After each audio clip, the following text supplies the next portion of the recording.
Bom dia, sétimo ano. Hoje, na nossa aula de História, nós vamos dar continuidade, é isso, sobre as grandes navegações, é isso? Falamos já sobre a formação dos estados nacionais, quer dizer, como foi formado, as especiarias, que era luxo e sabor. Falamos de navegar é preciso, certo? A expansão marítima, nós falamos. Aliás, hoje nós vamos falar sobre a expansão na marítima, porque nós falamos até navegar é preciso. Vamos lá. A expansão marítima, o que foi?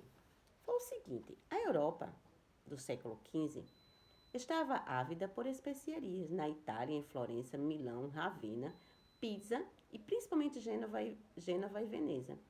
Dominava justamente o império. A gente viu esse pedacinho que eu falei também, né? Isso, que a cidade de Gênova também eh, e Veneza eram as que mais dominavam o comércio. Falei da escola de Sagres. A escola de Sagres, o que foi? O infante Dom Henrique, o que foi que ele fez? Ele foi corresponsável por preparar justamente navegadores técnicos, cartógrafos e aperfeiçoar alguns instrumentos, como o astrolábio, o quadrante, a bússola, que até hoje nós usamos. Não é isso? E os desbravadores, quem eram? Eram aquelas pessoas que iam justamente para o mar. O mar, principalmente o Oceano Atlântico, ele era considerado um mar tenebroso, porque dizia-se que ele tinha um fim e os navios caía e afundava. Tinha monstros, as águas ferviam, tudo isso os marinheiros tinham medo. Como foi que eles chegaram? Perípolo africano. Foi justamente o que os portugueses fizeram. Eles fizeram um caminho novo para chegar até as Índias. A alternativa foi contornar o continente africano para chegar a tão cobiçadas especiarias. Quer dizer, eles foram pelo continente africano e conseguiram chegar até as Índias, certo? As navegações da Espanha, nós falamos sobre justamente a união do reino de Castela e de Aragão, que foi que deu justamente o início e que foi melhor para que eles fossem até as suas viagens. É isso? A partilha do mundo. Vamos lá, sobre a partilha do mundo. Na virada do século XV para o século XVI, Portugal e Espanha, após as descobertas, passaram então a se configurar como estados ricos e, por isso, disputar áreas a serem descobertas e a exploração de suas riquezas. É claro, é óbvio, né? Em 1493, com o objetivo de amenizar o conflito, os países tentaram então um acordo que ficou conhecido como Bula Interquetera. Essa bula do Papa Alexandre VI foi editada em 4 de maio de 1492, pelos termos do tratado chamado Novo Mundo. Seria dividido entre Portugal e Espanha através de um meridiano, ou seja, uma linha totalmente imaginária, situada a 100 léguas a oeste do arquipélago do Cabo Verde. O que estivesse a oeste, no meridiano, seria Espanha, e o que estivesse a leste, Portugal. O tratado não deu resultado, haja vista que Portugal sentisse prejudicado, já que parte destinada a ele era tomada do Oceano Atlântico. Então, não era muita vantagem, né? Então foi estabelecido um novo acordo, conhecido como Tratado de Tordesilhas, que vocês já ouviram falar, que foi assinado na povoação castelhana de Tordesilhas em 7 de junho de 1494, e esse tratado praticamente dividiu o mundo entre Portugal e Espanha.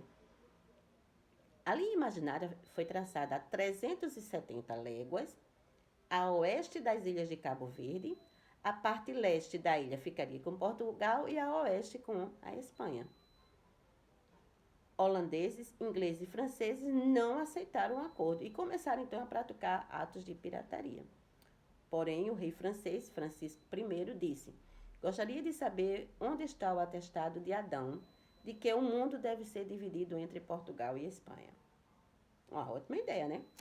A conquista do Novo Mundo foi fundamental para a consolidação das monarquias nacionais como estados absolutistas, haja vista que havia a transferência de riquezas da América e África para a Europa, o que permitiu então uma nova perspectiva de vida para os europeus.